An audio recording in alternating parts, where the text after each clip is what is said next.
नमस्कार, जय हिंद। साथियों, आप अपने वोट के अस्त्र का प्रयोग करने जा रहे हैं। याद रखिए, ये एक ऐसा अस्त्र है जिसके सफल होने पर आज आपका भविष्य निर्भर है। क्या आप दोबारा गुलाम बनेंगे या आप स्वतंत्र रह करके अपने धर्म का, अपनी मर्यादाओं का पालन करेंगे। अभी कल ही मैं देख रहा था, वो परिवार की राजकुमारी प्रियंका वाड्रा छत्रपति शिवाजी महाराज को लेकर के बयान दे रही थी महाराष्ट्र के अंदर। अरे प्रियंका जी, जरा ये तो बताइए कि जो एनसीईआरटी की किताबें छपी कांग्रेस के काल में, उन किताबों के अंदर शिवाजी को पहाड़ी चूहा किसने कहा था? क्यों लिखा गया था शिवाजी के आगे के पहाड़ी चूहा था? ये कांग्रेस नहीं करवाया था, कांग्रेस के इतिहासकारों ने करवाया था। जवाब है इसका। क्या कभी कांग्रेसियों को वासुदेव फाड़के याद आते हैं, जो पहले क्रांतिकारी थे महाराष्ट्र से? दोनों भाई। क्या बाल गंगाधर तिलक को कभी याद करते हैं कांग्रेसी, जिन्हें मांडले भेजा गया था अंग्रेजों की तरफ से? नेहरू को नहीं भेजा गया और कांग्रेसी किसी नेता को नहीं भेजा गया, बाल गंगाधर तिलक को भेजा गया था, जिन्होंने गणपति मौर्य का नारा देकर के महाराष्ट्र में राष्ट्रवाद को कितने बड़े तरीके से जीवित किया था। आज सारा महाराष्ट्र गणपति मौर्य की जय जय करता है, लेकिन कांग्रेस को कभी बाल गंगाधर तिलक की याद नहीं आएगी। वीर सावरकर को गाली निकालने वाले आज उद्धव ठाकरे के साथी हैं। वो संजय राउत बोलता रहता है, हम तो सावरकर के हुए हैं, हम तो सावर। क्या है भाई,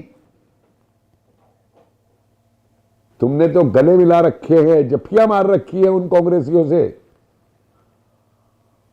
जो सावरकर जी को रोज गालियां निकालते हैं, और तुम बात करते हो महाराष्ट्र की।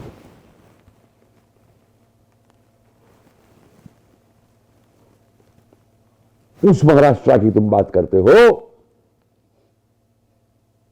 जहां हाजी मस्तान, इकबाल मिर्ची से लेके और दाऊद इब्राहिम तक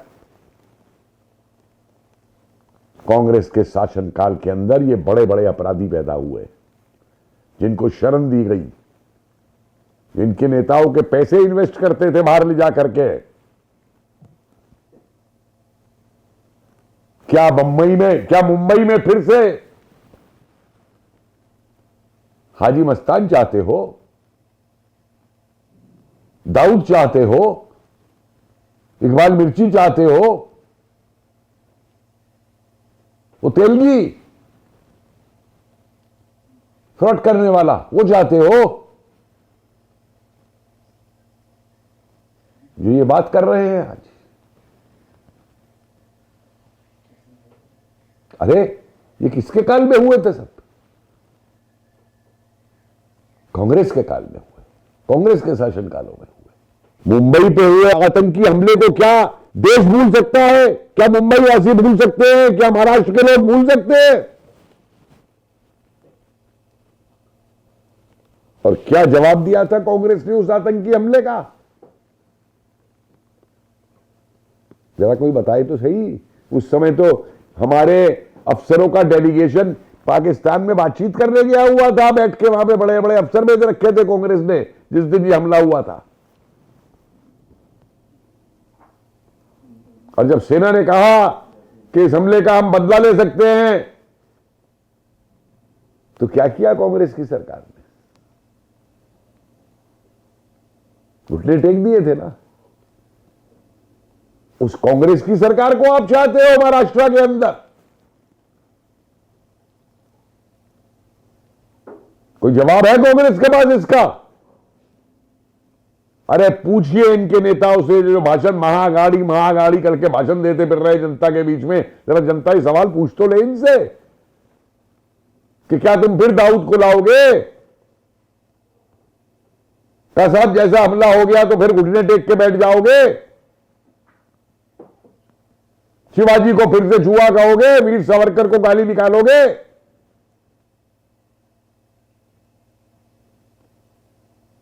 फिर देखे क्या जवाब देती है, कितनी जानकारी है इनकी। वो नागपुर के अंदर पोहे तल रहा था, हरियाणा में जलेबी फैक्ट्री बनवा रहा था हरियाणा वालों की, और अभी वो जयराम रमेश चिल्ला रहा है उसका हेलीकॉप्टर देर कर दिया। हाँ भाई, बड़ी देरी हो गई हेलीकॉप्टर की। उस हेलीकॉप्टर की देरी की वजह से ये जलेबी फैक्ट्री का उद्घाटन नहीं कर पाया महाराष्ट्र में, तो पोहे तलने पड़ गए इसको। जरा कोई बताए तो पालघर के अंदर साधुओं का कत्ल किसके राज में हुआ था? उद्धव ठाकरे। क्या किया था तुमने? और पहली बार बुलडोजर किसने चलाया था? याद करिए, कंगना के घर पे वो बुलडोजर चलाया गया था। बुलडोजर तो उद्धव ठाकरे तुमने दिया इस देश को चलाने के लिए। संविधान संविधान लेके हाथ में घूमने वाले ये क्या अर्नब को गिरफ्तार करना संवैधानिक था? या एक चैनल की स्वतंत्रता को रोकना संवैधानिक था? लेकिन ये बात करेंगे संविधान संविधान की।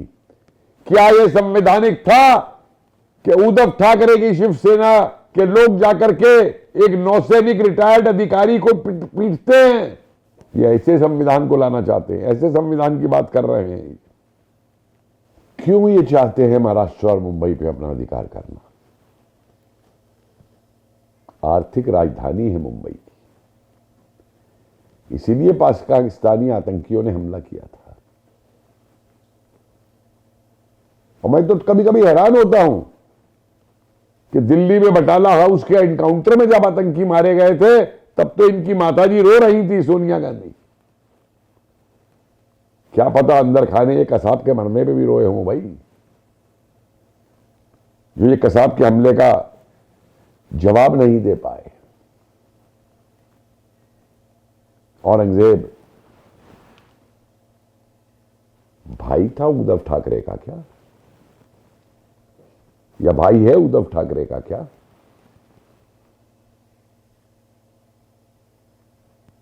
सबसे पहले बात आती है आपके अस्तित्व की,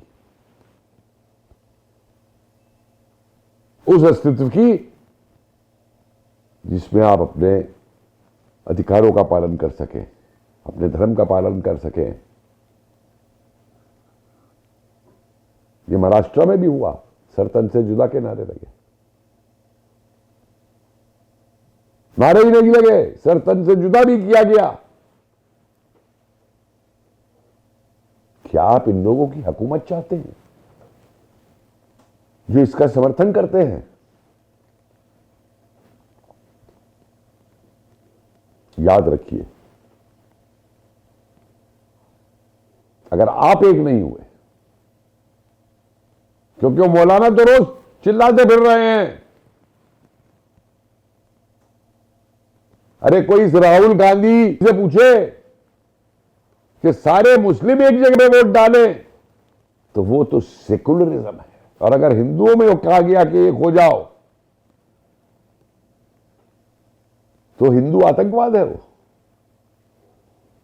वो हिंदू सांप्रदायिकता है। जवाब नहीं इन लोगों के नाटक का। सत्ता की हवस ने इनको पागल बना दिया है, इनके दिमाग को पागल बना दिया है।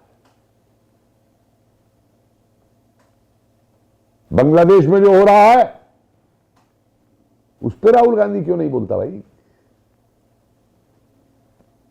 कनाडा में, इंग्लैंड में वो वोट की खातिर तो पहुंच जाता है, वो तिलक विलक लगा के, अपने आप को बड़ा हिंदू पुजारी दिखाने वाला। अगर हिंदुओं पे हमले होते हैं तब शायद ही अपने नाना का इस्तेमाल करते हैं। नाना की, वो नाना क्या, इसका नाना क्या और इसके पिताजी का नाना। अरे ये ऐसे लोग हैं।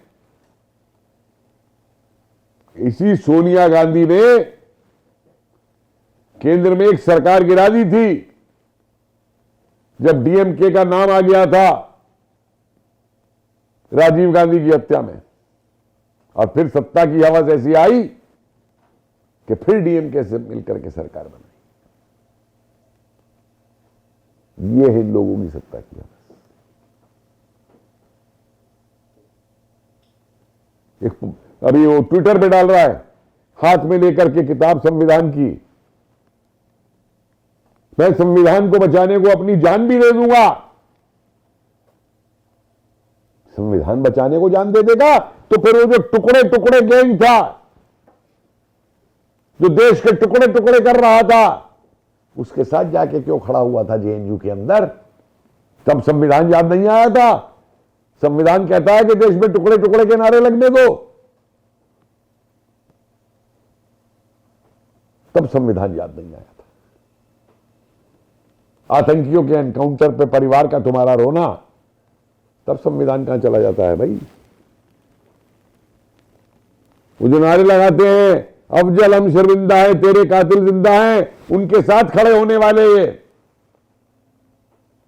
ये संविधान की रक्षा करेंगे या आपकी रक्षा करेंगे? एक पत्थरबाजी के खिलाफ ही आवाज उठाता है। और एक बात का मुझे कोई जवाब दे कि 47 के बाद से इन्होंने भारत को अंतर्राष्ट्रीय यतीम खाना बना दिया। कितना बांग्लादेशी यहां पे आया और उसके बाद कितने ये रोहिंग्या आए। क्या कर रही थी कांग्रेस की सरकारें? रोहिंग्यों को ले जाके जम्मू तक में सेना की छावनी के पीछे बसा दिया। क्या कर रही थी कांग्रेस की सरकारें? तो समझिए आप पे तो सिर्फ एक ही अस्त्र है। आप पत्थर नहीं फेंकते हैं, आप पे AK-47 नहीं है, आप पे तन सर से जुदा करने का नारा नहीं है, आप सर तन से जुदा नहीं करते हैं। आप पे तो सिर्फ एक ही अस्त्र है,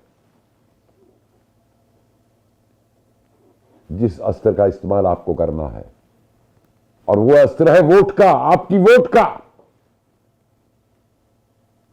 एक ही बात कहूंगा अंत में, जितने आक्रांता इस देश पे आए वो काफिर कह के कत्ल करते चले गए। उसने किसी की जाति नहीं पूछी थी।